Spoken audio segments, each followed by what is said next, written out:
Fala galera, tudo bem? Como é que vai? Estamos aqui, cá estamos novamente para gravar mais um cursinho sobre processo administrativo previdenciário. Desta vez eu trago uma novidade. O nosso mais novo curso tá lá no regimento interno do CRSS. Tá lá no regimento interno do Conselho de Recursos do Seguro Social. Portaria MDSA 116 de 2017. Portaria do Ministério do Desenvolvimento Social e Agrário. Atualmente é só o Ministério do Desenvolvimento Social, certo? Essa portaria traz todo o regimento, todo o regulamento interno do Conselho de Recursos. O que é o Conselho de Recursos? É um órgão, digamos que seria um órgão judiciário dentro de âmbito administrativo, ou seja, ele vai julgar todas as demandas que são em relação ao INSS, ou seja, se você teve uma improcedência no INSS, você vai interpor um recurso ao Conselho de Recursos, a Junta de Recursos, a Câmara de Julgamento, a gente vai explicar mais à frente. Não só em deferimento, às vezes foi até deferido o benefício, mas não foi por completo. Às vezes você pediu 2 reconhecimentos de tempo especial, só foi reconhecido um, concedeu o benefício. Mas você quer que seja reconhecido outro período para majorar o valor do benefício. Você vai também interpor um recurso. A gente vai explicar agora no nosso novo curso, beleza? Vamos lá. Para quem não me conhece, sou o professor Luiz Fernando Rocha, professor Luizinho aqui da casa, criado aqui na casa, na jurídica.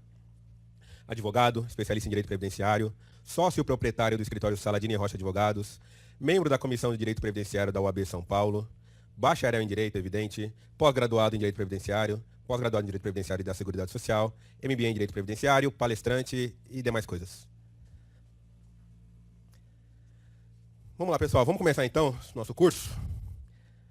Até fiz um resuminho aqui para vocês entenderem o que é essa portaria então, o que é o regimento interno, né?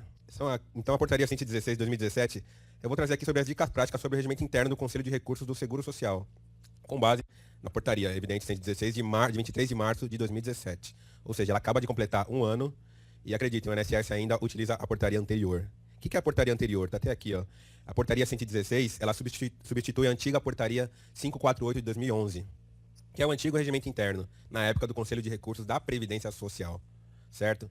É até comum, vocês que já atuam na área, principalmente em âmbito administrativo, reparem que quando o INSS vai interpor algum recurso ou fundamentar umas contrarrazões, ele ainda se baseia na antiga portaria 548 de 2011, ou seja, ela não existe mais. Então, tudo que o INSS se baseia ali com base naquela portaria é nulo, não vale. Ela já não existe mais. Tem que se basear aqui, ó, na nova portaria 116 de 2017. Eu coloquei outra observação aqui, que é a medida provisória 726 de 2016, que foi transformada, foi convertida em lei, na Lei 341 de 2016, ela alterou o nome do Conselho de Recursos da Previdência Social, o antigo CRPS, para o atual CRSS, Conselho de Recursos do Seguro Social, certo?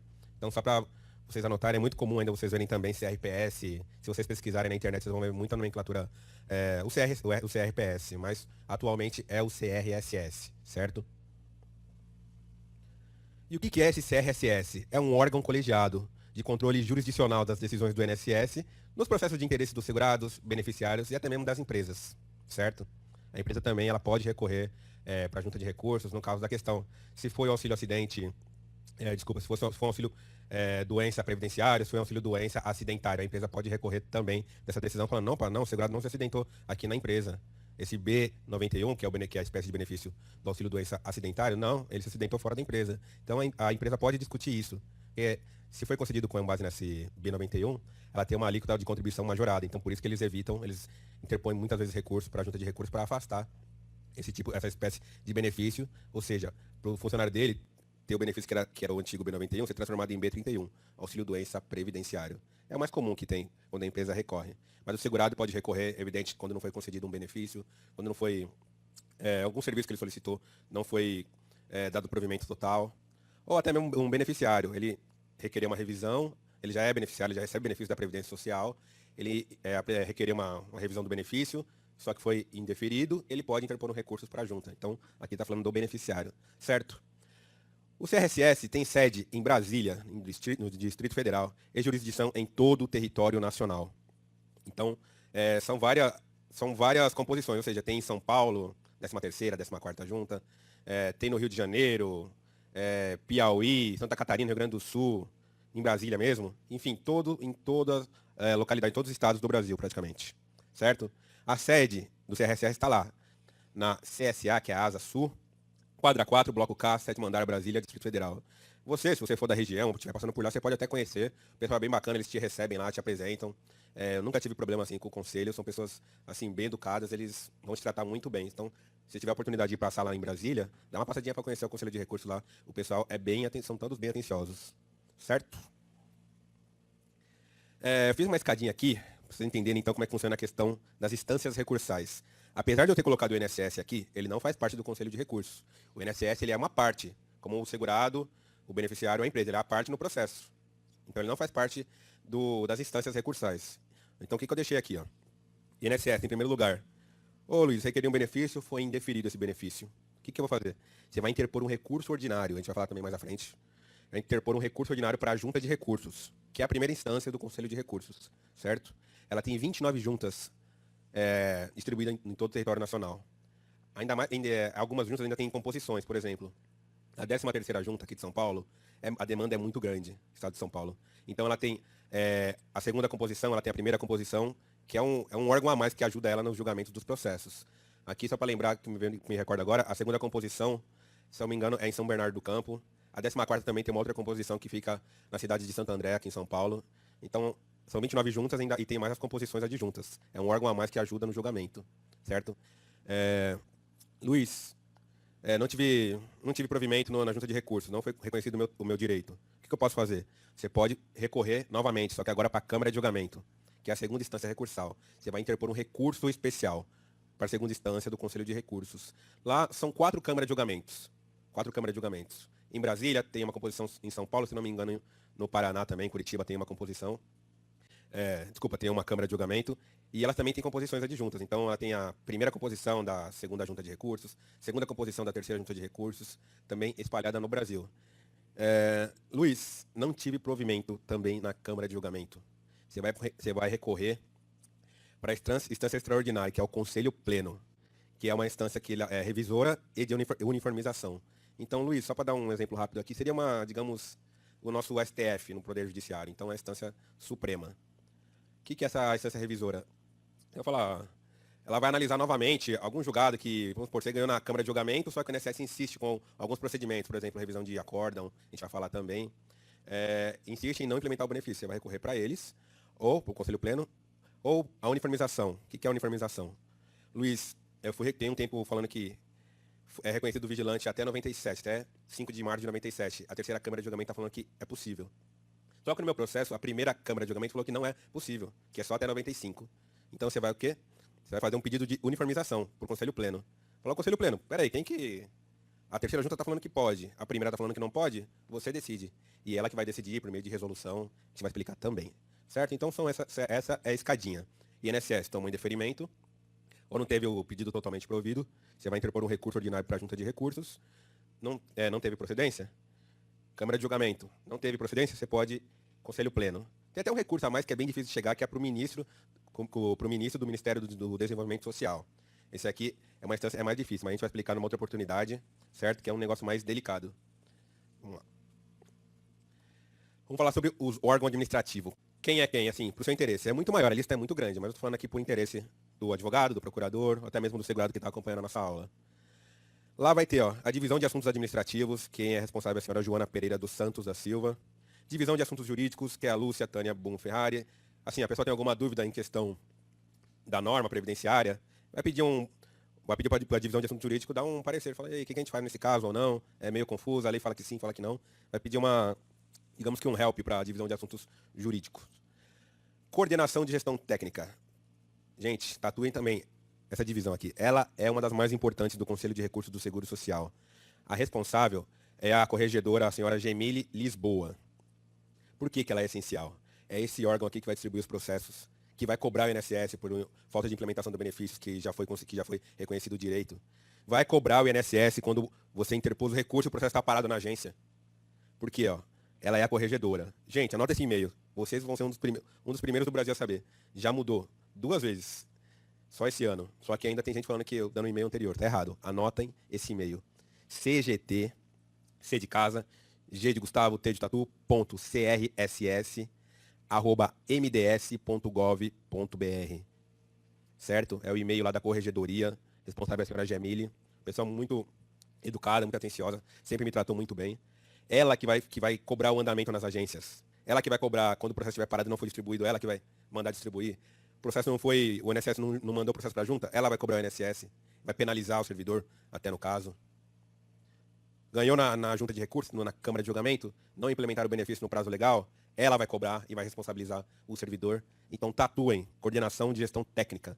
Gravem esse e-mail aí, usem bastante e ela retorna. Às vezes demora, eu falo que até demora, o demorar dela é 5, 7 dias. Teve vezes que ela me respondeu em 2 horas e solucionou meu caso numa agência lá em Ribeirão Pires.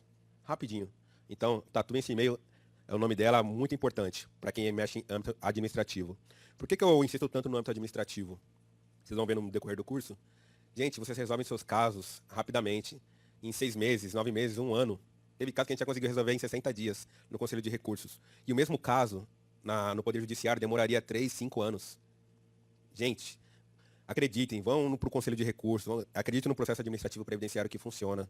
Eu chego assim, por pesquisas, por experiência própria, que o Conselho de Recursos, os julgamentos, é muito melhor apreciado, as decisões são muito melhores do que do Poder Judiciário, porque eles são especialistas, eles só fazem isso, só isso. Então eles já conhecem, se você fundamentar direitinho, explicar o caso, eles vão entender. Vocês vão ver que vocês têm a oportunidade de juntar documentos, não tem esse negócio de preclusão, assim, tem, mas não igual do Poder Judiciário.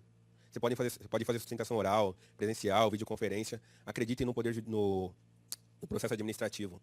Até porque, se você não tiver procedência aqui, mesmo que chegue lá até a presidência, mesmo que chegue até o Conselho Pleno, perdão, e não tiver procedência no seu pedido, você tem a chance de ir para o Poder Judiciário. Então, pelo menos, tente esgotar aqui. Ó. Se você esgotar aqui, já mata, já resolve o seu processo. E detalhe, às vezes vem um atrasado aí de 80 mil, 100 mil para o segurado. Se vai para o Poder Judiciário, vira precatório. Você vai demorar 1 ano e meio, 2 anos para receber. Aqui, 60 dias. Pagamento administrativo de benefício. O cara tem 100 mil, em 60 dias está na conta dele. Tem 150 mil, 200 mil, 60 dias está na conta dele. Certo? Vamos lá. Acima da corregedora, da coordenação de gestão técnica, tem outros órgãos ainda, mas já vou direto para a presidência. A presidência hoje do Conselho de Recursos, a presidente hoje é a senhora Ana Cristina Evangelista. Uma pessoa também atenciosa, educada. Ela é nomeada pelo ministro do Ministério do Desenvolvimento Social. Anota o e-mail dela aí, ó. presidência.crss@mds.gov.br. Ela que vai ser a responsável naqueles casos que eu falei anteriormente, até voltar um pouquinho, no Conselho Pleno. Ela vai presidir a sessão. Vai ter relatora do processo, mas ela que vai decidir, que vai presidir a sessão. Ela que vai dar os pareceres, editar a resolução, enunciado, enfim. É tudo responsabilidade dela, certo? Então hoje a presidência está a cargo da senhora Ana Cristina Evangelista. Luiz, eu posso cobrar andamento, alguma coisa sobre o meu processo administrativo direto para o presidente? Pode. Eu já fiz isso e já funcionou. Só que assim, ela acaba repassando para a corregedora, para a senhora Gemile, que vai tomar as previdências. Então, caso a corregedora não respondeu, assim, vamos dar um prazo razoável. Eu falei que até 5, 7 dias, mas pelo menos uns 20, 30 dias, porque a demanda é grande. A demanda é grande. Só hoje, atualmente na Junta de Recursos, são 70 mil processos para ser julgados. É muita coisa, é muita coisa. E às vezes ela não consegue dar conta das reclamações que chegam para ela. Então, às vezes, um prazo razoável, se ela não conseguir resolver, você pode reclamar para a presidente, mandando e-mail para a presidência, que ela vai cobrar a corregedora para tomar as devidas providências. Certo? Vamos seguir. Isso aqui é interessante também. Esse aqui é o senhor Sebastião Soares da Silva. Ele é da seção de documentos e serviços de atendimento às partes. O e-mail está anotadinho também, não é no mesmo endereço lá, mas só que no 9º andar. Deixei o telefone de contato aqui, DDD 61, telefone 3433-9852. O e-mail sebastião.s.santos@mds.gov.br. Por que eu deixei este e-mail? Hoje o processo é digital no Conselho de Recursos. Então você vai lá, teve um indeferimento do benefício, você vai interpor o seu recurso. Você faz a sua petiçãozinha lá, o seu recurso, vai até uma agência do INSS, ele vai digitalizar esse documento. Digitalizando esse documento, ele vai mandar para a Junta de Recursos para julgamento. Por que eu deixei aqui esses dados do Sr. Sebastião? É comum, mas está muito comum, o INSS fazer o seguinte, digitalizar parte da documentação.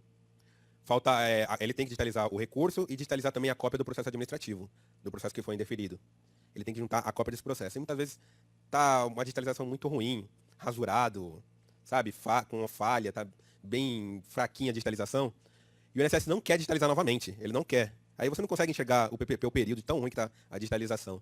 Você vai falar para esse cara, Sebastião, setor que é responsável pela questão de documentação e serviços de atendimento às partes, envia aí algum requerimento, cobre o INSS para que ele junte novamente o meu recurso que está totalmente digitalizado ao contrário, faltando página, está tudo lá dentro do processo físico. Peça para ele digitalizar novamente. O seu Sebastião vai resolver isso rapidamente também. Aquilo que eu falei, eu, particularmente, nunca tive nenhum problema na questão do Conselho de Recursos com o pessoal de lá. Pessoas muito educadas, prestativas. Então, provavelmente você vai ser bem atendido lá, ele vai resolver isso. Ah, Luiz, eu tenho outro probleminha aí, não me veio agora na cabeça, mas eu tenho outro problema X lá no Conselho de Recursos. Não consigo abrir um documento, tá com problema, eu clico lá, não abre o documento. Você vai falar com ele aqui, seu Sebastião, tenta resolver isso para mim. Eu não consigo abrir o documento, eu preciso dele urgente, porque o meu prazo vence amanhã. Tenta acessar e mandar para mim no meu e-mail. Tá? Pode verificar lá que eu sou o procurador, sou o advogado do processo. Ele vai verificar e vai te mandar por e-mail também. Ele resolve tudo isso, tá bom? Então, uma diquinha aí, professor Luizinho, diquinha da casa a jurídica. Vamos lá, da competência da presidência do Conselho de Recursos, da senhora Ana Evangelista. O que ela pode? Ela é competente para quê? Expedir resoluções. O que é resolução? Resolução é o seguinte, lembra que eu falei? A terceira Câmara de Julgamento está falando que vigilante pode ser reconhecido como tempo especial até 97. A primeira Câmara está falando que não, que é até 95. Se ela entender, seja 95, seja 97, o entendimento dela, do Conselho Pleno, na verdade, ela vai editar uma resolução, certo? Vai editar uma resolução. Eu entendo que vigilante é até 95. O Conselho Pleno entendeu, enfim. E eu edito essa resolução falando que é até 95, certo? Portarias também, de algumas normas específicas dentro do Conselho. Provimentos, tem muita coisa. Provimentos que ela pode editar também. Um exemplo de portaria que ela fez a última vez, agora, recentemente, ela abriu vagas para conselheiro. Agora, se eu não me engano, em fevereiro. Acho que foi em fevereiro. Ela editou uma portaria convocando os interessados que queiram ser conselheiros, julgar os processos de âmbito administrativo, ou seja, se você é conselheiro da Junta de Recursos ou da Câmara de Julgamento, você poderia se inscrever por meio de filiação em algum sindicato, dos trabalhadores ou de empresas. A gente vai explicar isso mais à frente também. Ela editou uma portaria, quem quiser, tem até tal data, vou dar 15 dias para você se inscrever. Vai ser entrevistado pela Junta de Recursos, por exemplo, a 13ª Junta de Recursos que você quer trabalhar lá.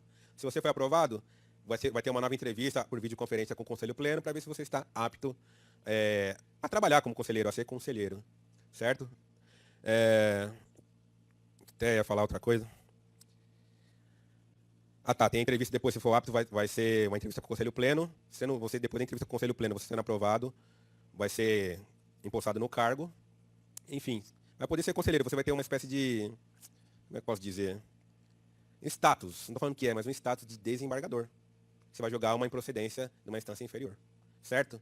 Na Junta de Recursos, é essencial que você tenha um ensino superior para ser conselheiro da Junta de Recursos. Então você pode ser formado em engenharia, administração, desde que você tenha conhecimento da lei previdenciária e da lei da assistência social, né? Conhecida como a lei orgânica da assistência social, que é do LOAS. Você tendo conhecimento disso, você pode estar apto a ser conselheiro. Já na Câmara de Julgamento, não. Você vai ter que ter formado em Direito para ser conselheiro da Câmara de Julgamento. Certo? Instruções, circulares, enfim, e outros atos necessários a regular o andamento do serviço no âmbito do CRSS. Um exemplo aqui também de provimento é a questão, vamos supor, a 10ª Junta, não me recordo onde fica agora, 10ª Junta de Recursos, está com uma demanda muito grande, tem 20 mil processos para julgar. Ela pode também editar um provimento, uma portaria, solicitando que seja aberta uma composição, ou seja, abre uma composição na cidade do interior aí, uma primeira composição da 10ª Junta de Recursos, para ajudar a gente a julgar. Aí vai convocar mais conselheiros para ajudar no julgamento, certo? Vamos passar mais. Competência da coordenação de gestão técnica, da corregedoria, da senhora Gemille. A competência dela é a seguinte: supervisionar, orientar e fiscalizar as atividades funcionais dos órgãos judicantes da estrutura do Conselho. Também realizar o monitoramento operacional e técnico dos órgãos do CRSS, ou seja, distribuição de processo. Então ela vai cobrar lá, seja distribuído o processo para a primeira junta, para a 10ª, enfim, para a Câmara de Julgamento. Ela que vai cobrar. Essa aqui é mais interessante. Autuar, processar e acompanhar os incidentes de reclamação pelo descumprimento de decisão. Artigo 57 da Portaria 116 de 2017. A gente vai falar isso também mais à frente, que é quando o órgão colegiado, seja a junta, seja a Câmara, reconheceu o direito do segurado, mandou implementar aquele benefício e a agência não implementa. Ela que vai atuar, processar e acompanhar os incidentes de reclamação. O que é reclamação? Você vai fazer uma peça de reclamação. Exemplo, A primeira Câmara de Julgamento reconheceu meu direito ao tempo especial, 25 anos, em ato contínuo, a concessão da aposentadoria especial. Chegou na agência para cumprir, a agência não cumpre, não cumpre. Vou fazer uma peça chamada reclamação, bem simples, artigo 57.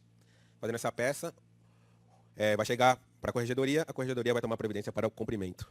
E as punições cabíveis ao servidor também que não cumpriu o determinado pelo órgão colegiado, certo? E tem mais, entre outras, que está lá na própria portaria. Certo? Deixei essas daqui as mais importantes, que é do nosso dia a dia. Competência da divisão de assuntos jurídicos. Prestar assessoria jurídica aos órgãos do CRSS nas matérias que lhes forem submetidas, entre elas, previdenciária e assistencial. Nosso BPC, benefício de prestação continuada. Examinar expedientes e decisões judiciais com vistas a orientar os órgãos do Conselho de Recursos quanto ao seu fiel cumprimento, sem prejuízo da expedição de ofícios à Procuradoria Regional da União, Procuradoria Federal Especializada, junto ao INSS, para a ciência e adoção de providências cabíveis na esfera judicial. Prestar assistência jurídica aos órgãos julgadores em suas atividades, transmitindo-lhes o sentido da jurisprudência administrativa no âmbito do CRSS. Então, às vezes o conselheiro, o relator está com dúvida na questão como é que está sendo julgado aquele caso, ele vai pedir uma informação aqui, ó. Pessoal da divisão de assuntos jurídicos, como é que está a questão aí do vigilante? Está reconhecendo até 97, até 95, até hoje, 2018? Ela vai prestar essa informação, vai passar a jurisprudência dominante do Conselho de Recursos. Manter o cadastro atualizado das decisões dos órgãos julgadores do CRSS e da jurisprudência dominante do Poder Judiciário. Ou seja, a questão do tema 55, do tempo especial, ruído, não tem nenhum IPI, nenhum equipamento de proteção individual que elimine a questão do ruído, que vai atenuar o ruído. Os outros produtos, ainda controvérsia a questão do acordo do tema 555, perdão, do Supremo Tribunal Federal. Mas a questão do ruído, ela já vai falar, ó, a jurisprudência é dominante. Está falando que para ruído não tem EPI que elimine. Ah, o vigilante hoje, armado, está reconhecendo até hoje. Jurisprudência dominante. Ela vai dar esse parecer também. Certo? A questão do... Você pode até... Eu não vi nenhuma decisão sobre isso, mas a questão da carência para quem recebe auxílio doença previdenciária, se conta como carência ou não, no caso de uma aposentadoria por idade, por contribuição. Conta como carência ou não? A jurisprudência dominante fala que conta. Só que a INSS fala que não conta. Ela pode também apresentar a jurisprudência dominante do Poder Judiciário. Certo? Então fica essa diquinha aí para nós. Competência da divisão de assuntos administrativos. Importante também esse órgão. Executar atividades de controle de recebimento e remessas de processos junto à CGT, de expedientes de matéria, de informática e de patrimônio. Ou seja, o que ela vai fazer? Na verdade, quando você interpõe um recurso, o INSS manda esse recurso para julgamento, para o Conselho de Recursos, ele vai para esse órgão aqui, ó, Divisão de Assuntos Jurídicos. Esse órgão vai receber e vai mandar. Primeira junta, 18ª junta, 29ª junta, ele que vai mandar o processo. Lembra que eu falei, se não mandar, se estiver parado, manda ela cobra a CGT. Coordenação de Gestão Técnica. Ela vai cobrar, eles na verdade são ligados à Divisão de Assuntos Jurídicos, Divisão de Assuntos Administrativos com a CGT. Praticamente um senta do lado do outro. São órgãos ligados, então vai cobrar e vai mandar. Essa divisão é a que manda os recursos para a pauta, para o julgamento, certo? Providenciar a publicação e divulgação dos atos do CRSS. Pautas de julgamento e decisões do órgão colegiado, inclusive por meio eletrônico. Então teve aquela decisão do Conselho, da Junta da Câmara de Julgamento, do Conselho Pleno, enfim. Eles vão mandar essa decisão para a divisão de assuntos administrativos. Ela vai fazer lá o acórdão direitinho, digitar, e vai publicar. Ela vai também publicar a pauta, ó, senhor José, seu processo vai ser julgado no dia 19 de maio de 2018, às 9h40, às 10h15. Ela que vai colocar toda essa pauta e vai publicar também no site do Conselho de Recursos. Certo? Divulgação de ata, tudo por meio eletrônico. Hoje é tudo por meio eletrônico. Também, ela vai encaminhar esse processo para a sessão teve uma procedência do pedido, ela vai encaminhar esse processo para a SRD, que é a Seção de Reconhecimento de Direito, um órgão do INSS, né, que vai falar se o INSS vai recorrer ou não da decisão. Se não recorrer, essa SRD, ela vai mandar para a agência implementa. Ah, não, eu vou recorrer. Ela entende que vai recorrer, ela vai apresentar o recurso especial. Certo? Entre outros, que também constam lá. Só um minutinho, eu vou tomar uma dose.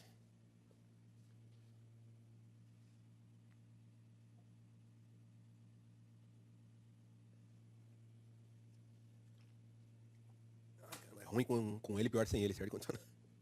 É ruim com ele, pior sem ele, né? A garganta já tá... Vamos lá, meu povo. Dos prazos processuais. É de 30 dias o prazo para interposição de recursos e para oferecimento das contras-razões, contado da data da ciência da decisão e da data da intimação da interposição do recurso, respectivamente.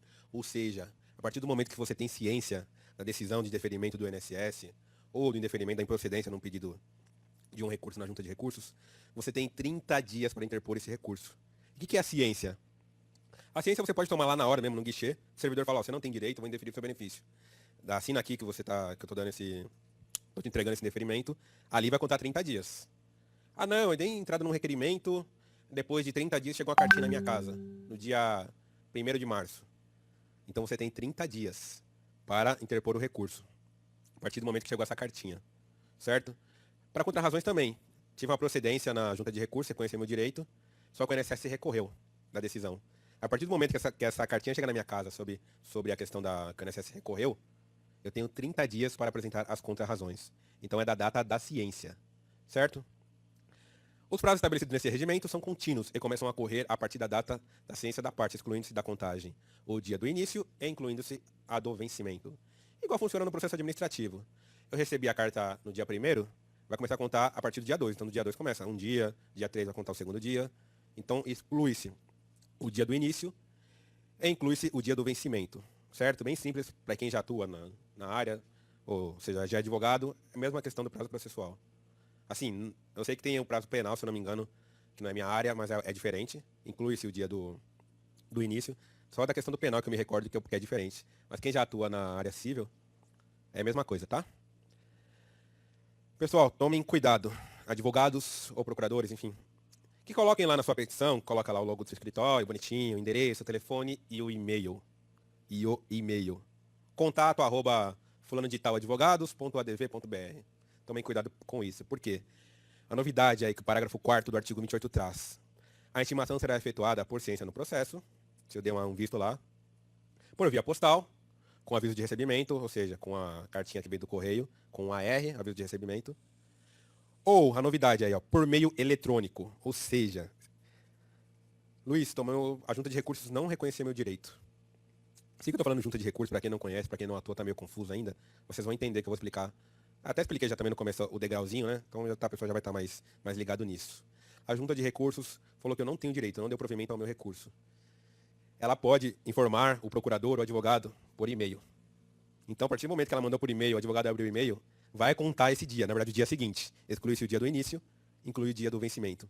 Então, se o advogado abriu lá o e-mail dele, com a informação de que houve interposição de recurso, enfim, ou que ele tem que apresentar algum documento também, é até importante a gente falar, às vezes a junta fala, baixa o processo em diligência e fala, ô doutor, apresenta aí um novo PPP, apresente o LTCAT, enfim, algum documento. Você tem 30 dias. De quando você abrir o e-mail, vai contar do dia seguinte. Então, às vezes, o advogado vai abrir o e-mail agora, com essa informação, aí vai falar, eu vou esperar a carta chegar na casa do cliente para me tomar essa providência. Vai chegar uma carta na casa do cliente. Ou às vezes nem chega, mas se chegar, vai chegar depois de 90 dias, 60, 90 dias. Vai perder o prazo. Por quê?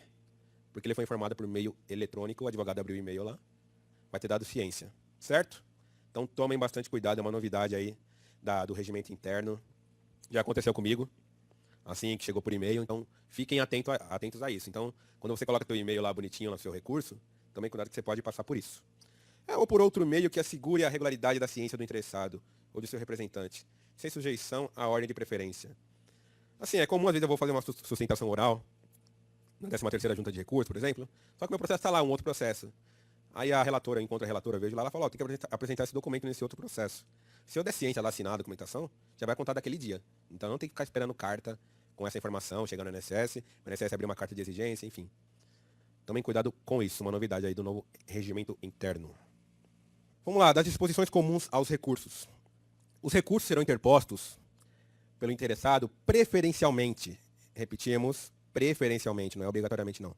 Preferencialmente junto ao órgão do INSS, que proferiu a decisão sobre o seu benefício, que deverá proceder à sua regular instrução, com a posterior remessa do recurso à junta ou à Câmara, conforme o caso.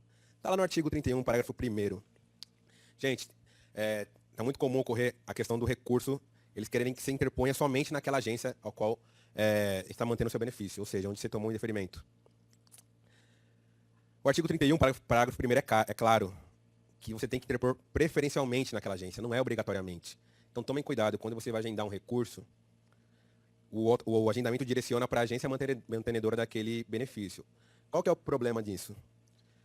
Aquilo, eu até falei em outras aulas já, um cliente sei lá, do Rio de Janeiro, cidade do Rio de Janeiro me procura, então tomou um indeferimento, teve um indeferimento do seu benefício, e ele quer que eu, aqui em São Paulo, cuide da causa dele, que eu interponha um recurso ordinário para a junta de recursos.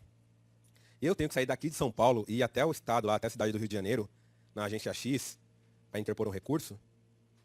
Não há necessidade. Eu posso interpor em qualquer agência aqui de São Paulo, interpor o recurso. A agência aqui em São Paulo, o INSS, vai digitalizar esse documento e vai mandar diretamente para a agência lá do Rio de Janeiro para dar o devido andamento, para apresentar contra-razões, enfim. Ou até mesmo para conceder o benefício. E o INSS tem se recusado a fazer essa questão de receber o recurso que não seja da sua própria agência. Então tome cuidado, o artigo 31, parágrafo 1º é claro, que é preferencialmente, não é obrigatoriamente. Eu não tenho que ir até o Rio de Janeiro e deslocar até o Rio de Janeiro para interpor um recurso. Eu posso fazer em qualquer agência aqui da cidade de São Paulo. Se você não quiser ter problema, Luiz, eu não sou de briga, não gosto de confusão. Tudo bem, até respeito. Tem uma outra solução. Os recursos poderão ser interpostos via correio com aviso de recebimento. Uma diquinha bacana. Costuma vir na carta de indeferimento e vem essa informação. Então, o cliente do Rio de Janeiro me procurou, o processo dele foi indeferido, ele quer que eu recorra. Se eu não quiser ir até alguma agência aqui para digitalizar o recurso, eu posso fazer o recurso lá, preencher, assinar, colocar numa cartinha, via correio com aviso de recebimento. A cartinha chegando até a agência vai digitalizar e vai mandar para a junta ou para a Câmara de Julgamento. Tanto o recurso como suas contrarrazões também. O prazo de vencimento vai contar do dia que chegou lá na agência. Exemplo. Luiz, o cliente me procurou no 29º dia. Eu tenho mais um dia para interpor esse recurso. E é lá do Rio de Janeiro. Como é que você vai fazer para interpor o recurso hoje e até o Rio de Janeiro? Não vai dar tempo. Vai perder o prazo. Você vai interpor o recurso, vai fazer lá direitinho, vai preencher seu recurso, vai colocar numa cartinha com aviso de recebimento. Se a cartinha chegou, sei lá, daqui 5, 7 dias, ou seja, vai ter passado os 30 dias, né? Não, vai contar do dia que saiu, do dia que foi postado. Acho que anteriormente eu falei que do dia que chegou. Não, do dia que foi postado. Se eu postei no 29º dia, no mesmo dia, e a carta chegou 5, 7 dias depois, vai contar do dia que eu postei no correio. Agora, se o correio atrasou para entregar, aí não é culpa nossa, nem do segurado. Certo? Então, pode ficar garantido que isso é pacífico no Conselho de Recursos e até mesmo o INSS não vai ter dor de cabeça com essa questão. Então, é uma outra saída. Às vezes você está em muita demanda, não quer ficar indo na própria agência aqui, que é perto em São Paulo, aquela fila e tudo. O agendamento do recurso está para daqui a 6 meses. Se você quiser, manda por carta mesmo, vai receber, às vezes até mais rápido. Certo? Tem muita advogada que tem feito isso. Você mandando a carta hoje, vai chegar em 5 dias, eles vão digitalizar. É uma saída também para o processo ser mais célere. O prazo para o INSS interpor o recurso terá início a partir da data do recebimento do processo na unidade que tiver atribuição para a prática do ato. Só vou abrir uma aspa sobre isso. Gente, só quem pode interpor o recurso ordinário para a junta de recursos, é o segurado, o beneficiário ou a empresa. Certo? Às vezes um terceiro interessado também, no caso de uma pensão, eu falo que aquela pessoa não tem direito, quem tem direito sou eu. Isso aí, vou deixar à parte, mas ela pode interpor o recurso também. Mas quem só pode interpor o recurso ordinário são essas pessoas. O INSS não interpõe recurso ordinário para a junta. O INSS não recorre para a junta. Até porque ele não vai recorrer da sua própria decisão. Se inicialmente ele falou que a pessoa não tem direito, para que ele vai recorrer? Então, obviamente, somente o segurado, o beneficiário, a empresa, enfim, esses interessados que vão interpor recurso ordinário para a junta de recursos. Agora, o INSS, a junta de recursos deu provimento ao pedido do segurado para conceder a aposentadoria. O INSS entendeu que está errada aquela decisão, não está de acordo com aquela decisão. Aí sim o INSS pode recorrer, fazer um recurso, chamado recurso especial, para a Câmara de Julgamento, certo? Então fica a dica aí, o INSS não interpõe recurso ordinário para a junta. Ele não recorre da sua própria decisão inicial, né? Na hipótese de recurso ordinário, serão considerados como contra-razões do INSS os motivos do indeferimento. Em se tratando de recurso especial, expirado o prazo para contrarrazões, os autos serão imediatamente encaminhados para o julgamento. Gente, outro artigo, outra novidade trazida aí pelo novo regimento interno, está lá no parágrafo 3º do artigo 31 da portaria MDSA 116 de 2017, o novo regimento interno. Novidade. Na hipótese de recurso ordinário, serão considerados como contra-razões do INSS os motivos do indeferimento. Gente, o processo agora, eu não digo que será, mas tem que ser muito mais célere. Por quê? A partir do momento que o INSS tem conhecimento do indeferimento, você interpôs o recurso para a junta de recursos, o recurso chamado recurso ordinário. O INSS, ele só tem que fazer isso. Ele vai digitalizar o seu recurso, vai lá no arquivo pegar a cópia do processo administrativo e vai mandar para a junta de recursos para julgamento. Ele não tem que apresentar contra-razões. E ainda tem agência que está segurando o processo apresentando contra-razões. Com base, sabe em quê? Na antiga portaria 548 de 2011. Está extinta, não existe mais, não tem que fazer mais isso, não tem que apresentar contra-razões no caso de interposição de recurso ordinário. Ela tem que, a partir do momento que ela tomou conhecimento, que você chegou com o seu recurso lá para digitalizar, seu recurso ordinário, ela tem que ir lá no arquivo, pegar o processo administrativo, digitalizar e mandar para a junta. No ato, no momento, não tem que ficar esperando 30, 60 dias, 90 dias, deixar lá o negócio engavetado e depois ainda quer apresentar contra-razões. Tem agência lá da questão vou falar ali aqui em São Paulo, da região do ABCD, Santo André, São Bernardo, São Caetano, Diadema, que está fazendo isso. Gente, não há uma necessidade. Só tem que receber o recurso, pegar o processo administrativo, digitalizar e mandar para a junta, na hora. Tá lá, ó, novidade, parágrafo 3º, artigo 31. Certo? Então vamos cobrar o andamento. Fala, ó, estamos esperando para apresentar contra-razões. Não precisa mais, se eu interpus o recurso, já digitaliza o processo administrativo, já manda para julgamento. Por que o processo tem que ser célere? Processo previdenciário, de assistência social. Na grande, maçante maioria, são pessoas que têm necessidades. A pessoa precisa se alimentar. Ela precisa daquele seu direito ser provido de forma mais rápida, mais célere. Por isso que a portaria trouxe essa novidade. A pessoa não pode ficar esperando 3 meses, 6 meses, 1 ano para ver seu direito concretizado, para depois receber o benefício. A pessoa precisa se alimentar. E muitas vezes, ela depende só do próprio benefício previdenciário. Principalmente a questão do BPC, do benefício de prestação continuada, conhecido como LOAS. Esses têm mais urgência ainda. Pessoas que estão na miserabilidade. Então, tem que ser julgado de forma rápida. Advogados, procuradores, vamos cobrar as agências para dar esse andamento de forma mais célere. Certo? Fundamento, parágrafo 3º, artigo 31. Vamos lá. Uma diquinha para vocês aí, ó. Os recursos em processos que envolvam suspensão ou cancelamento de benefícios. Então vamos lá. Os recursos em processos que envolvam suspensão ou cancelamento de benefícios, resultantes de programa de permanência de revisão da concessão ou da manutenção dos benefícios do Seguro Social, o MOB, ou decorrentes de atuação da auditoria, deverão ser julgados no máximo de 60 dias após o recebimento pelo órgão julgador. Ou seja, está com um processo lá que envolva suspensão ou cancelamento, você vai interpor o recurso, foi cancelado, foi suspenso o benefício, você vai interpor um recurso para a junta de recursos, ou para a Câmara de Julgamento, dependendo se houver uma improcedência na instância inferior. Vai interpor o recurso. 60 dias para julgar. Chegou no órgão, ele tem 60 dias. Não é 120, não é 5 meses, 6 meses, é 60 dias. Então, pessoal, fica essa dica aí para vocês. Ó. Os recursos em processos que envolvam suspensão ou cancelamento de benefícios deverão ser julgados no prazo máximo de 60 dias. Está lá, no parágrafo 5º do artigo 31 da portaria 116 de 2017. Certo? Então fiquem atentos aí. Vocês podem utilizar, é muito comum. É muito comum ter processo suspenso. Às vezes, o cara procura a pessoa que não é qualificada, aí tem problema lá no processo, ou juntou documento que não deveria, e a pessoa te procura, mas você acaba vendo que ela realmente tem direito àquele benefício, você vai interpor o recurso lá e peça para que ele seja julgado, cobre, prazo máximo, tá bem claro, no parágrafo 5º, de 60 dias após o recebimento pelo órgão julgador. Certo? Luiz, não cumpriram o prazo de 60 dias, não julgaram no prazo de 60 dias. O que eu faço?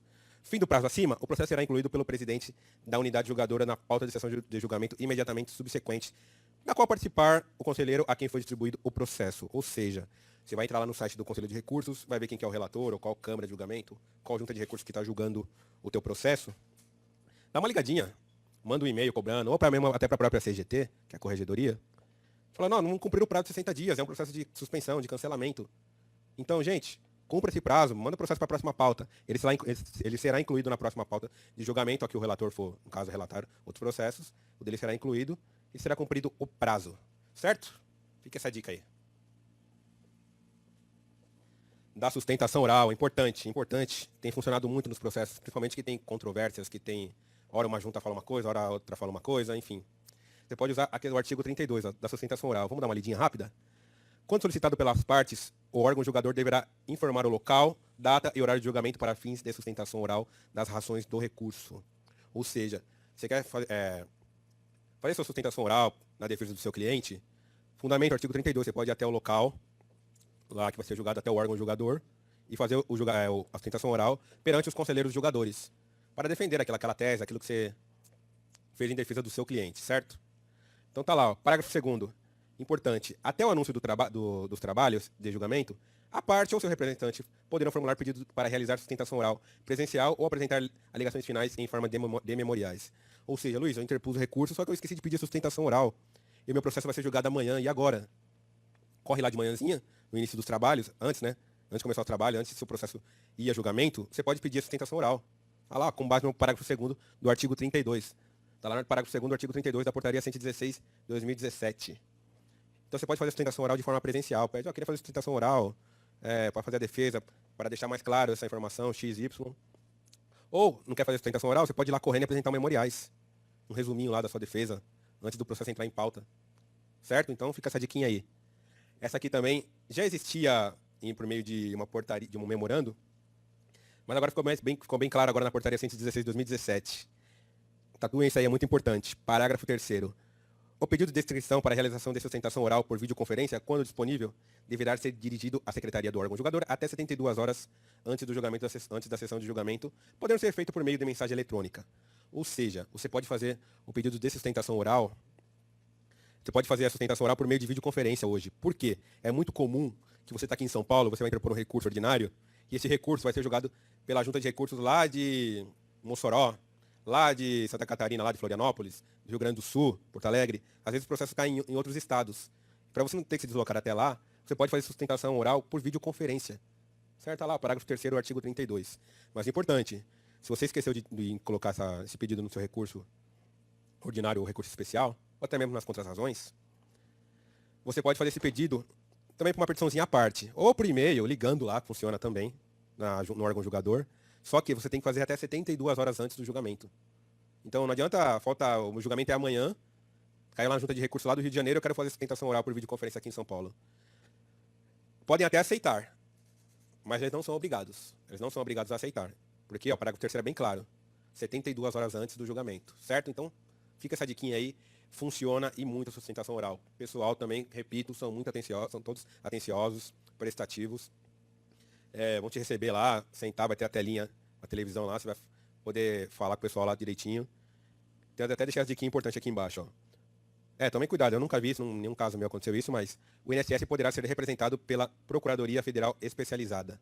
Então, do mesmo jeito que você vai lá representando o seu cliente numa sustentação oral, o INSS pode solicitar à Procuradoria que mande um representante lá, um defensor, para defender os seus interesses na sustentação oral. Eu nunca vi isso, é muito difícil isso acontecer, certo? Outra diquinha. Terão prioridade de julgamento na sessão os processos em que houver sustentação oral ou quando a parte estiver presente. Ou seja, às vezes seu processo está marcado lá para as 2 da tarde, só que você chegou no órgão às 9, 10 da manhã. Eles vão te dar prioridade no julgamento, então seu processo vai passar na frente de todo mundo. Se vai ser, quem chegar primeiro é lógico, se tiver 2, 3 advogados ou defensores para fazer sustentação oral, é por ordem de chegada, e eles terão prioridade no julgamento das demandas, certo? Tempo para sustentar oralmente, 15 minutos. Você vai ter 15 minutos para fazer a sua defesa, a defesa do seu cliente. Defender a tese, então você vai ter 15 minutos. O que vai acontecer? Vai começar o julgamento, a relatora vai dar um resumo do caso, vai ler, né, o caso, tudo direitinho, o pedido do autor, no caso, às vezes, as contrarrazões do INSS, e vai te dar 15 minutos para você fazer a defesa. Fazendo a defesa, ela vai receber ou não, assim, vai receber, né, a sustentação, e vai ver se tem fundamento ou não, se a pessoa vai ter direito ou não àquilo que você pediu. Certo? Segue o jogo. Na admissão do recurso, essa aqui é mais para o INSS tomar vergonha na cara. Admitir ou não o recurso é prerrogativa do CRSS, é prerrogativa do Conselho de Recursos, sendo vedado, proibido a qualquer órgão do INSS recusar o seu recebimento ou sustar-lhe o andamento, com base no artigo 33. Está lá no artigo 33 da portaria 116. O INSS não pode recusar a receber o recurso. Então, muitas vezes, você vai interpor o recurso, você quer juntar novas provas, quer juntar uma nova documentação. E o INSS se recusa a receber aquela documentação. Falando, não, isso não precisa. Não, isso é desnecessário. Não, eu não junto isso não. Ou às vezes nem quer receber. Ah, você interpôs o recurso fora do prazo. Ah, mas eu posso interpor, tem um artigo aí, a gente vai falar mais à frente. Então não, o seu indeferimento faz 100 dias que foi indeferido o seu benefício, faz 100 dias que você foi comunicado, e você quer interpor recurso agora? Não, não vou deixar. Ah, você vai deixar. Tá lá, artigo 33, da portaria 116 de 2017. Admitir ou não é prerrogativa do Conselho de Recursos. O INSS é proibido de recusar o recebimento ou sustar-lhe o andamento. Certo? Sustar-lhe o andamento é o famoso engavetamento. Ele não pode engavetar o processo. Ele tem que mandar. Eu entendo que até na questão do artigo anterior que eu falei, que agora as contrarrazões é automática, ela tem que juntar, receber o recurso e juntar a cópia do processo e já mandar para a junta, eu entendo que ele está, se ele não fizer isso, ele está ferindo o artigo 33 também. Ele está assustando o andamento do processo. Certo? Mais uma diquinha aí para você usar também nas suas fundamentações. Importante, em se tratando de recurso firmado pelo próprio segurado ou beneficiário que não seja advogado, o conselheiro relator do processo deverá identificar se não for apontada a norma infringida ou não observada pelo INSS. Ou seja, o segurado vai lá sozinho, interpor o recurso, ele vai interpor o recurso, só que lá no seu fundamento o relator vai ter que falar, ó, o INSS não apreciou, ó, importante é que não seja acompanhado por advogado. O INSS não apreciou o artigo tal, está falando para ele fazer isso. Olha, ele não apreciou a tese firmada pelo STF no sentido X. Ele vai ter que colocar tudo isso no seu relatório. Certo? Então, o relator vai ter que colocar tudo isso quando o segurado ou beneficiário não esteja acompanhado por advogado. Agora, se ele estiver acompanhado por advogado, ele não precisa nem fazer esses apontamentos. Beleza? Mais uma diquinha importante. Da desistência do recurso. Em qualquer fase do processo, desde que antes do julgamento do recurso pelo órgão competente, o recorrente poderá voluntariamente desistir do recurso interposto. Ou seja, é muito comum, às vezes, o segurado, não quero mais, eu não quero me aposentar agora não vai ter reforma da Previdência, foi suspensa, então eu vou deixar para ver minha aposentadoria posteriormente. Mas o processo já está tramitando, já está lá para ser julgado na junta, na Câmara de Julgamento. Não quero. A qualquer momento você pode desistir do processo. Então, fazer uma petiçãozinha à parte lá, informando que o recorrente não tem mais interesse que seja julgado o processo dele. Esse processo vai sair de pauta, vai ser mantida a improcedência ou indeferimento inicial dado pelo INSS. Importante, uma vez interposto o recurso, ou não cumprimento pelo interessado de exigência, ou provimento que a ele incumbiria, e para a qual tenha sido devidamente intimado, não implica em desistência tácita ou renúncia ao direito de recorrer, devendo o processo ser julgado no estado em que se encontra, arcando o interessado com o ônus de sua inércia. O que a gente está falando aqui? É comum também a junta de recursos mandar o segurado apresentar. O segurado, eu tomei em dúvida com esse PPP, apresenta o LTCAT lá, vai até a empresa X, peça para ele apresentar o LTCAT, o laudo técnico de condições do ambiente do trabalho, para me conferir se o ruído que está aqui no PPP realmente bate com o do laudo. Só que o segurado não vai, ele não obedece àquele determinado pela junta. Ele não vai atrás da empresa, não pede LTCAT, enfim, o processo fica lá parado. A junta ou o órgão julgador vai colocar ele em pauta, o processo em pauta, se passado os 30 dias ou 60 dias e não foi apresentada essa documentação, o órgão ele não vai, não é como vai reconhecer a desistência do processo. Ele vai dar andamento ao processo, vai julgar com aquilo que tem. Então, se ele entender que aquele PPP, sim, é suficiente, ele vai reconhecer o tempo especial, beleza. Se ele entender que não, que ele está em dúvida, ele vai indeferir. Está bem claro lá no final, o interessado arcará com o ônus de sua inércia. Certo? Então, se o interessado não apresentar uma documentação que foi determinado pelo órgão julgador, isso não implica em renúncia, em desistência tácita, certo? Ele vai ser julgado, ele tem que ser julgado com aquilo que tem lá no processo ou no recurso. Beleza? Na propositura de ação judicial. A propositura pelo interessado de ação judicial que tenha objeto idêntico ao pedido sobre o qual versa o processo administrativo, importa em renúncia tácita ao direito de recorrer na esfera administrativa e de existência do recurso interposto. O que tem acontecido? Tem muitos advogados que se aventuram na área previdenciária e quer ser esperto, só que ele tem o desconhecimento da lei. Ele não conhece a norma previdenciária. E o que ele faz? Ele tem um indeferimento do seu cliente no INSS. Não reconheceu o direito, então o que ele faz?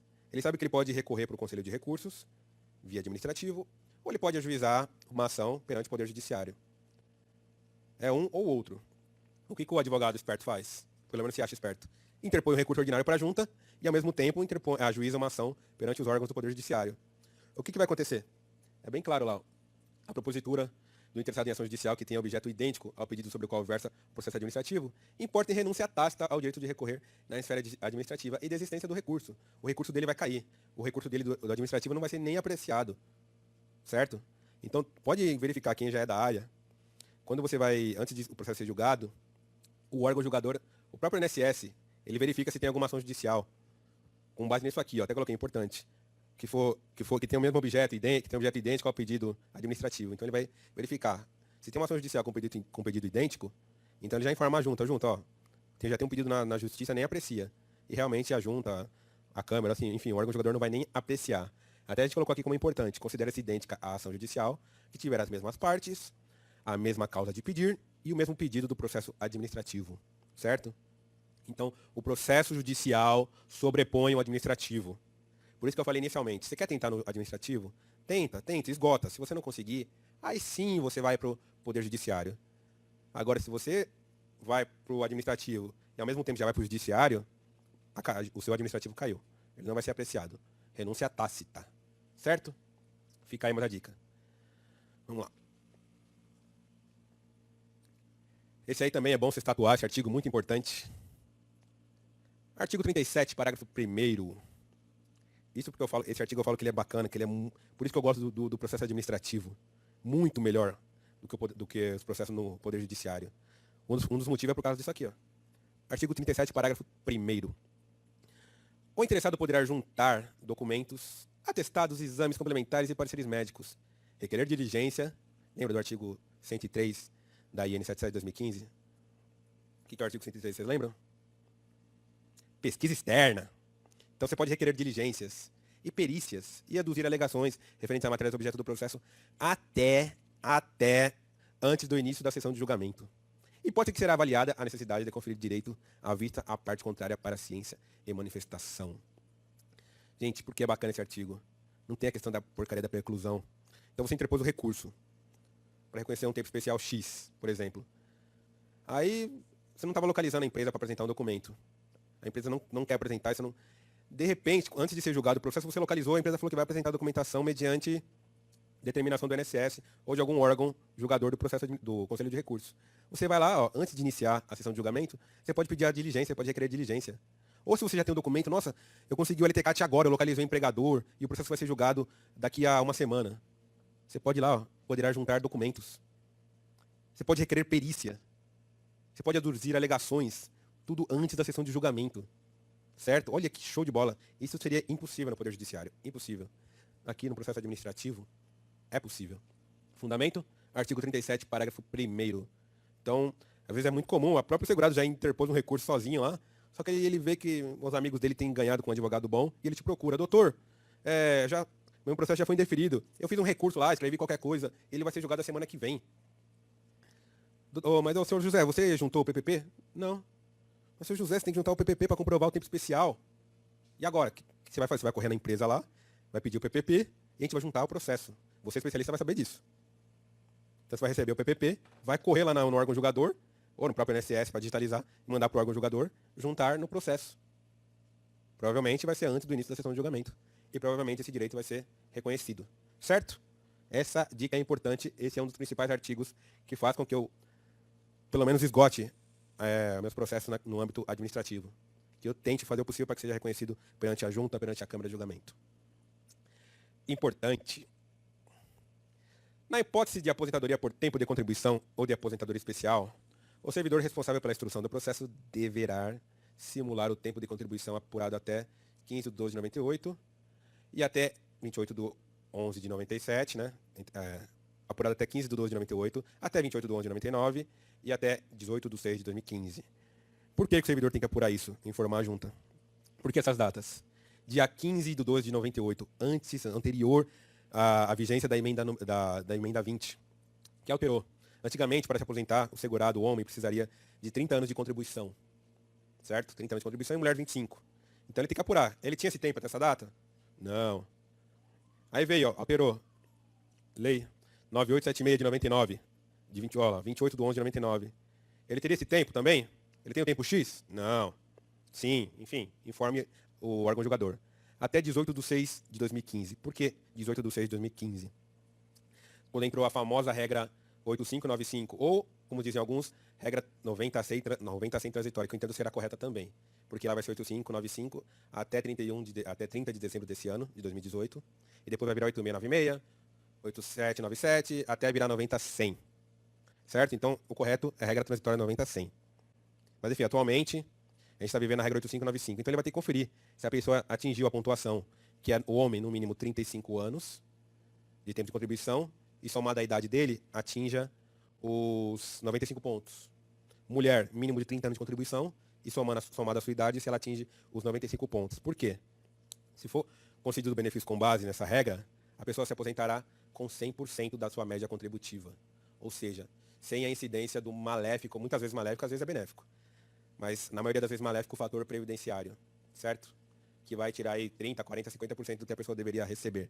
Então se a pessoa preencheu até essa data, a pontuação, ou posteriormente também, até coloquei até ali, mas na verdade é posterior também, atingiu a pontuação mínima, 8595, enfim, mulher 85 pontos, homem 95 pontos, se ela atingiu, tem que ser informado para que seja concedido o benefício com base na regra transitória 90 a 100, ou conhecida como 8595 também. Essa regra está lá também no artigo 29C da Lei de Benefícios, da Lei 8.213 de 91. Certo? Dá prioridade na tramitação do recurso administrativo. Luiz, tem prioridade na tramitação dos recursos administrativos? Pô, achei que era só no processo judicial. Então a gente vai te apresentar essa novidade aí, que já está lá desde a antiga portaria. A antiga portaria 548 de 2011. Ela só manteve o mesmo texto, mas já existia. Tem sim prioridade a tramitação, ou a prioridade de tramitação nos recursos administrativos. Tá lá, artigo 38, parágrafo 1º. As juntas de recursos e as câmaras de julgamento priorizarão a análise e solução dos seguintes recursos. Inciso 1. Que tenham como parte beneficiários com idade igual ou superior a 60 anos de idade. Idade igual ou superior a 60 anos de idade. E, inciso 2. Relativos à prestação de auxílio-doença e de aposentadoria por validez e de benefício assistencial de que trata o artigo 20 da Lei 8.742, que é a lei orgânica da assistência social. Então, gente, ó que dica bacana. Principalmente para quem requer os benefícios por incapacidade aqui, ó, auxílio-doença, invalidez. Ele não fala nada da questão do auxílio-acidente, tá? Tá falando aqui bem claro do auxílio-doença, do auxílio da aposentadoria por invalidez e do benefício assistencial, BPC, o LOAS. Então eles terão prioridade, certo? No julgamento. Então cobrem isso. Deixa bem fundamentado em preliminar antecessora merital. Lá em preliminar já coloca como fundamento, ó, requer a prioridade do julgamento, porque se trata de um auxílio-doença, de uma invalidez, ou porque meu cliente, seja aposentadoria especial que eu tô falando, contribuição, idade, obviamente, porque meu cliente ele tem idade igual ou superior a 65 anos de idade. Certo? Gente, usem bastante, coloquem em preliminar esse artigo aqui. Eu sei que poucos tinham conhecimento disso, mas agora você tem conhecimento. Aluno do professor Luizinho, aluno na jurídica, tem essa informação. Aí eu explico essas processos de forma rápida, forma célere. Só estudar, gente, dá uma lidinha, a portaria 116, tá tudo lá. Aqui, tá bem claro. Porque o processo anda rápido, uma aposentadoria por idade. Igual ou superior a 60 anos de idade. Lógico que tem que andar com prioridade. E porque tem a cobrança também, tem que cobrar.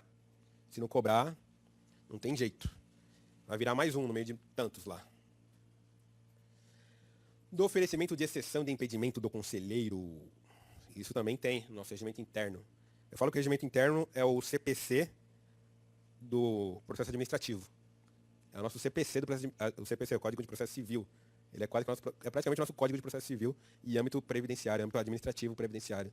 Nossa portaria 116 de 2017. E lá também tem, você pode alegar, você pode oferecer a exceção de impedimento do conselheiro. E como você vai oferecer? Tanto nós, representando os nossos clientes segurados, beneficiários, como o próprio INSS também pode alegar. Certo? Ele pode reconhecer também de ofício, ele pode reconhecer de ofício também, conselheiro. Mas, será, artigo 40, parágrafo 1º. O conselheiro estará impedido de participar do julgamento quando? Inciso 1, quando ele participou do julgamento em primeira instância, ou seja, agora ele fazia parte da junta de recursos. E agora ele está lá na Câmara de Julgamento, lá em Brasília, por exemplo. Só que ele julgou o teu processo, ele participou do julgamento do seu primeiro processo lá na junta. E quando você recorreu para a Câmara de Julgamento, coincidentemente, o processo caiu no mesmo órgão que ele está hoje. Ele está impedido de julgar. Isso é comum, viu? Já aconteceu eu me lembro uns 10 casos já do escritório, já aconteceu isso aí. Como ele quando você interveio como procurador da parte, como perito, ou serviu como testemunha.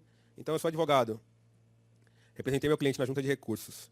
Só que agora em fevereiro eu vi que abri vaga para conselheiro lá na Câmara de Julgamento. Eu me inscrevi e fui aprovado. Agora eu sou conselheiro lá na Câmara de Julgamento. E aquele processo que eu era advogado, que eu estava representando o meu cliente, agora caiu no meu órgão julgador. Eu posso julgar? Negativo. Está lá no inciso 2º. O processo que estiver postulando como procurador, enfim, como advogado, semelhante ao que já veio, como advogado ou parte, seu cônjuge ou companheiro, enfim, isso aí também está lá no CPC, seria a mesma coisa. Eu não posso atuar, não posso ser conselheiro quando meu companheiro, algum familiar, até o parente, né, em linha reta unilateral até o 3º grau. Eu não posso atuar nesse processo, eu não posso julgar esse processo. Cônjuge, quando for amigo, Isso aqui é evidentemente, estiver oferindo vantagem ou proveito financeiro de natureza antes ou depois de iniciado um processo administrativo, meio que repete o inciso 2 aqui, meio que o inciso 6º repete o inciso 2. Se eu já ganhei alguma coisa como representante dele, ou eu venho a ganhar, no caso de uma procedência, eu não posso atuar. Se tiver interesse direto diretamente, ou houver preferido a decisão indeferitória no âmbito do INSS. Ou seja, isso pode ocorrer também. Eu era servidor lá no INSS, na agência X. E eu que apreciei aquele processo, era o servidor, apreciei, e indeferi aquele benefício. Só que eu vi que abriu vaga para o Conselho de Recursos, então eu vou querer atuar lá como representante do governo. Eu vou explicar isso também mais à frente. Vou atuar como representante do governo, como conselheiro representante do governo. Aí o processo cai no meu órgão julgador, o processo que eu indeferi lá atrás. Eu não posso apreciá-lo com base no inciso 8 do parágrafo 1º do artigo 40. Certo? Se isso acontecer, fiquem atentos, verifiquem, é bom. Sempre quando vocês interpõem um recurso, dá uma olhadinha antes no processo administrativo, é muito importante, é essencial. E se vocês verificarem, na hora que o processo for para julgamento, ele entrou em pauta, ou foi distribuído para o relator X, você vê que ele atuou no processo, já alega a exceção, que vocês vão ganhar tempo. Porque se ele reconhecer isso lá na frente, ou depois do julgamento, você só perdeu tempo, não vai valer de nada aquele julgamento, você e o seu cliente vão perder o tempo. Então tem que ficar atento a tudo isso. Da composição e do julgamento. Coloquei esse pessoal bonitinho aqui, para vocês entenderem melhor como é que funciona a composição. O pessoal aqui dos conselheiros que vão julgar as suas demandas. A composição do conselho de recursos do respectivo órgão, seja da junta, seja da Câmara, tem lá o conselheiro presidente, que é o representante do governo. Então o presidente da 13ª junta, da 20ª junta, vai ter o conselheiro presidente, representante do governo. Esse cara aí, ó, ele é nomeado pelo ministro do Ministério do Desenvolvimento Social. Então vai nomear esse cara aqui, ele vai ser representante daquele respectivo órgão. Junto a ele vai ter o conselheiro representante do governo também, que é mais um. Esse aí, geralmente, é um servidor do INSS. Então o INSS vai mandar um servidor lá, vai abrir vaga, o servidor pode se inscrever. Se é aprovado, tiver conhecimento da lei previdenciária, pelo menos ele tem que ter, né, no mínimo, da lei previdenciária e da assistência social, ele vai poder atuar como conselheiro representante do governo. Temos também o conselheiro representante dos trabalhadores, da classe dos trabalhadores, que vai ser indicada por algum sindicato dos trabalhadores, certo? Então, sou afiliado ao sindicato dos trabalhadores, dos motoristas de caminhão, enfim, dos metalúrgicos do ABC, de Santo André, sei lá. O sindicato pode mandar lá indicar a pessoa vai se inscrever. Se ela for aprovada, lembra que eu falei que tem uma entrevista pela junta de recursos, que ela quiser atuar, né? Se ela for aprovada ali naquela entrevista e depois na segunda entrevista pelo conselho pleno, ela vai ser a conselheira, representante dos trabalhadores. E também o conselheiro representante das empresas. Então, se você é filiado ao sindicato das empresas, sindicato do comércio, sei lá, dos metalúrgicos também, sei lá, dos bancos, representante dos bancos, enfim, tem diversos sindicatos, representantes de empresas. Você pode ter também, o sindicato pode indicar uma pessoa, se a pessoa for aprovada na entrevista, vai ser nomeada a conselheira, também vai julgar os processos. Então, cada um desses podem ser relator do processo. Como é que funciona a relatoria? É até interessante, só para informação, cada um desses carinha aqui, eles podem relatar até 100 processos mês. Então, eles podem ser relator de até 100 processos. Lógico que eles vão julgar os outros, vamos supor, o relator do processo X é o representante das empresas. Só que aí o conselheiro do trabalhador do governo vão votar normalmente, certo? Agora, só para a informação, eles podem julgar até 100 processos. Na verdade, pode ser relator de até 100 processos mês. Cada processo que eles são relatores, eles ganham R$40 por relatoria. Só para informação só. Então, se você for ver bem, R$40, 100 processos meses, ganham aí até R$4.000 mês. Só para informação.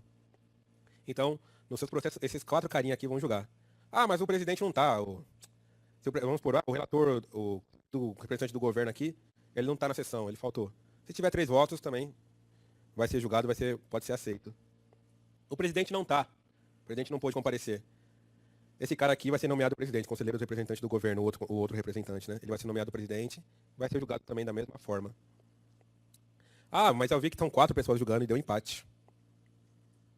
Geralmente, ou o presidente vai decidir, ou às vezes se deu empate, vai acabar provendo o pedido, né, do segurado. Ah, deu empate, então vamos prover o pedido do segurado. Então, vai ter uma divergência, lógico. 2-2, geralmente quem vai decidir é o presidente. Certo? Então, só para vocês entenderem melhor. Do julgamento. Importante. O conselheiro pode pedir vista dos autos antes de proferir seu voto. observada a ordem de votação, devendo apresentá-la na mesma sessão ou até sessão de julgamento do mês subsequente. Até coloquei aqui, em caso de empate, o presidente preferirá o voto de desempate. O conselheiro pode pedir vista do processo? Pode. Então, na hora por isso que é importante a sustentação oral. Às vezes você vai interpor o recurso e você não fundamentou corretamente, ou o cliente te procura, sendo que o processo vai ser julgado amanhã. Você pode correr lá fazer uma sustentação oral ou apresentar memoriais, aí vai gerar uma dúvida na cabeça de um desses 4 carinhas aqui. Gerando dúvida na cabeça de um deles, ele pode pedir vistas. Falar, peraí, ó, eu tinha o meu voto pronto, mas eu fiquei em dúvida agora, devido às alegações aí do advogado. Então eu vou pedir vista, eu quero analisar isso de forma mais clara, mais precisa. E muitas vezes ele pode pedir até que o processo seja baixado em diligência, solicitar o relator. Relator, entende que o processo tem que ser baixado em diligência para apresentar tal documentação. Então, ó, o relator pode pedir vistas. Por isso que é importante, gente. É importante a sustentação oral, certo? Isso já aconteceu no caso de um benefício por incapacidade. Não é uma área que eu costumo atuar no benefício por incapacidade, mas uma pessoa próxima me procurou. E o caso dela, consegui que fosse revertido, que fosse pedido vistas, que fosse analisado de uma forma mais clara, por meio da... Na verdade, pedi que fosse apreciado, né? Fosse deferido o pedido. Gerou uma dúvida na cabeça do conselheiro, ele pediu vistas e tirou o processo de pauta. Detalhe, ó. Ele pode analisar ali na hora mesmo, analisar aquilo que você trouxe. Lembra que você pode juntar um documento novo? Ele pode analisar aquilo na hora e falar, pediu vista, no final da sessão ele fala, não, deu provimento ou não deu provimento, acompanha o relator ou não. Ou ele pode, se ele quiser analisar isso de forma mais clara, ele pode tirar o processo de pauta, né? Solicitar o relator que tire o processo de pauta. Só que tem que entrar na sessão do mês subsequente. Então, tirou o processo de pauta em abril, até o final do mês de maio, esse processo tem que ser julgado. Certo? Fica essa dica também. Artigo 52. As decisões dos processos, as decisões das composições julgadoras serão lavradas pelo relator no processo, redigidas na forma de acórdão, e deverão ser expressas em linguagem discursiva, simples, precisa e objetiva, evitando-se o uso de expressões vagas, de código, de siglas e de referências à instrução interna que dificulta a compreensão do julgamento. Então chega daqueles jargões jurídicos. Aqui no Conselho de Recursos não pode. Ele tem que deixar, o acordo tem que ser escrito de forma clara, precisa, para o segurado entender o que está acontecendo ali, por que o direito dele foi concedido ou não foi concedido, não foi reconhecido. Certo? Está bem claro lá no artigo 52. Então, às vezes, tem relator metido a querer fazer um juridiquês nas suas decisões. Então, você pode embargar de declaração. Vou falar também desse recurso. Você pode embargar de declaração para... meu querido, o acordo tem que ser redigido de forma simples, precisa, objetiva. Para com esses jargões jurídicos. Para de colocar, quero colocar CPC. Nós advogados, entendemos o que é CPC. Código de Processo Civil. O segurado não vai entender que o benefício dele foi... vamos para a área previdenciária, RPS. Com base no artigo 50 do RPS. O segurado vai olhar aquilo ali e vai falar, o quê? RPS? Que negócio é esse? Ele tem que deixar bem claro. Não foi reconhecido direito com base no artigo 50. Estou chutando o artigo, nem lembro o que está escrito nele. Mas esse processo não foi reconhecido com base no artigo X do Decreto 3048 de 99. Aí se ele quiser colocar, entre aspas, Regulamento da Previdência Social, RPS, tá? Ele não pode colocar só, foi indeferido com base no artigo X do RPS. Isso não. Olha lá, ó. Tem proibido usar siglas. Certo? Então fica essa diquinha também aí.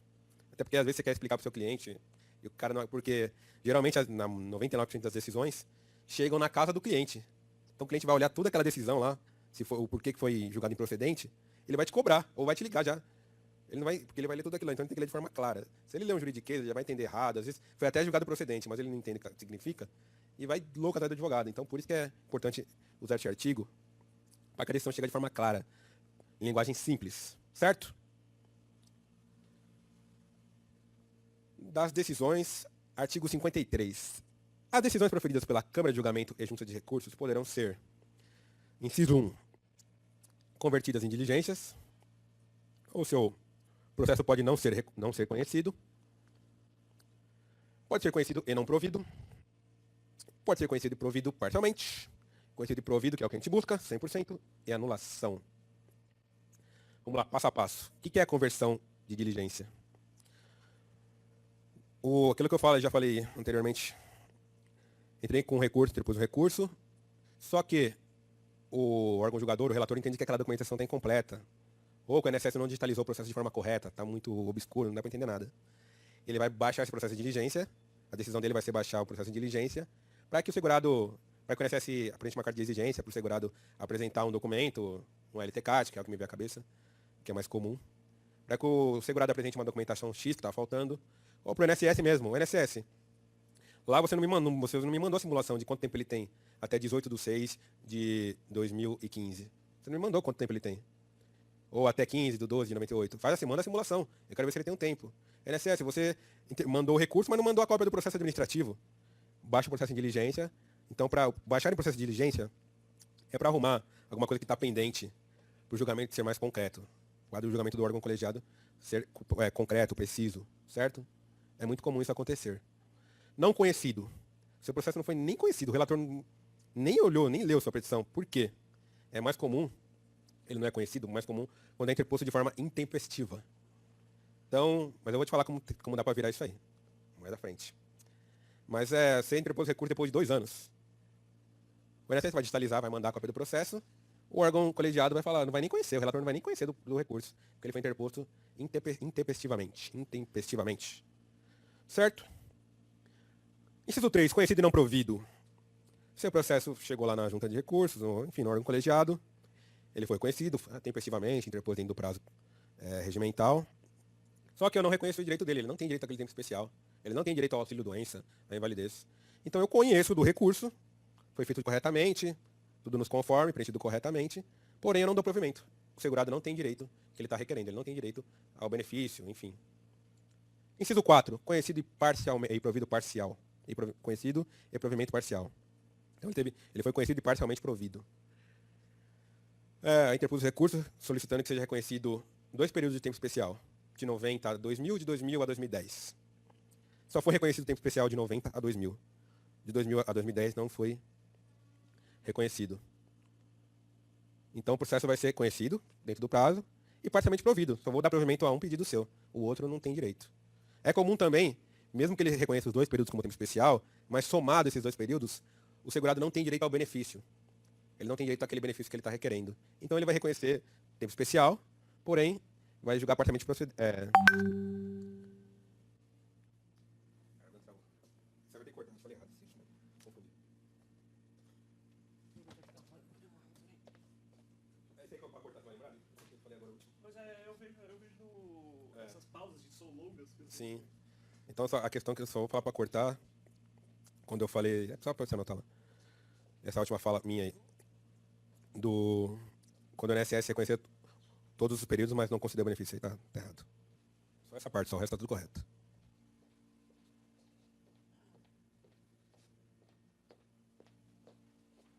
Se não, é só eu falar, eu vou falar de novo, vou falar do inciso 3 de novo. Só o Isaac Guedes vai falar de novo? Não, só daqui, só aqui. Ó, só repetindo aí. Não, peraí. Só para repetir então. Inciso 3. Vamos lá. Conhecido e não provido. O que é o conhecido e não provido? Você interpôs o recurso corretamente, preenchido direitinho, tempestivamente. Então o INSS o órgão julgador conheceu do processo.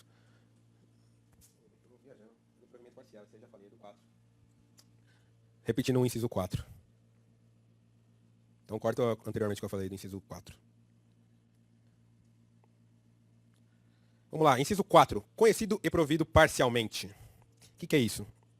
O processo foi conhecido, foi recebido direitinho, foi preenchido corretamente. O advogado interpôs o recurso dentro do prazo legal. Só que ele teve provimento parcial, foi conhecido e provido parcialmente. O que é isso? Às vezes você vai interpor um recurso requerendo que seja reconhecido 2 períodos especiais, certo? Então, solicito que seja reconhecido o tempo especial de 90 a 2000, de 2000 a 2010. O órgão julgador só reconhece o primeiro período, por exemplo, de 90 a 2000, e não reconhece o tempo especial de 2000 a 2010. Então, seu recurso vai ser conhecido e vai ser provido parcialmente. Ou seja, daqueles todos os requerimentos que você solicitou no seu recurso, dos pedidos, nem todos foram conhecidos, nem todos foram providos, certo? Então, houve provimento parcial. Agora, esse inciso 5 é o que nós buscamos, que isso aqui é a nossa vitória maior. Quando o processo é conhecido e provido, tem o conhecimento e o provimento do seu recurso. Reconhecido, então, tempestivamente, tendo prazo legal, todos os seus pedidos foram reconhecidos pelo órgão julgador. Então, eu solicitei que seja reconhecido 5 períodos especiais e que seja concedido o benefício. Foi reconhecido 5 períodos especiais e concedido o benefício previdenciário. A decisão vai ser essa. Seu recurso vai ser conhecido e totalmente provido. Anulação. O que é anulação? Está lá no inciso 6. Eu interpus um recurso para a junta de recursos. Lembra que eu falei? Vamos voltar aquele lá dos 2 períodos especiais. De 90 a 2000. De 2000 a 2010. O órgão julgador só apreciou um pedido meu. Ele só reconheceu lá no seu acórdão, ele só falou do 90 a 2000, do período de 90 a 2000 como tempo especial. Só que no acórdão da junta ele não se pronunciou acerca do outro pedido, que era de 2000 a 2010 como tempo especial. Ele não se pronunciou. E o advogado não se atentou a isso. O advogado, o procurador, o próprio segurado não se atentou a isso. E interpôs diretamente o recurso especial, sendo que o correto é ele ter feito um recurso chamado embargos de declaração. Então o que o advogado fez? Ele interpôs diretamente o recurso especial. Chegando na Câmara de Julgamento, a Câmara de Julgamento conheceu do recurso e deu total provimento. Não, desculpa. Chegando no órgão na Câmara de Julgamento, a Câmara de Julgamento não vai apreciar aquele pedido. Ele vai mandar a Junta de Recursos anular o processo, anular o acórdão para que seja apreciado aquele período. Ela não pode julgar um período que não foi apreciado pela Junta de Recursos anteriormente. Então vai voltar tudo para o órgão julgador e vai começar tudo de novo. Então ela vai ter que julgar, vai ter que apreciar aquele pedido de 90 a 2000, que já foi apreciado, esse não vai apreciar, né? Já está concluído. Mas ela vai ter que apreciar o pedido de 2000 a 2010. Então ela vai determinar, a Câmara de Julgamento vai determinar que o acórdão da Junta de Recursos seja anulado porque ela não se atentou a um dos pedidos do segurado inicialmente no seu recurso, certo? Então esse é o mais comum de ver uma anulação de acórdão, uma anulação de uma decisão. Beleza? Bora lá.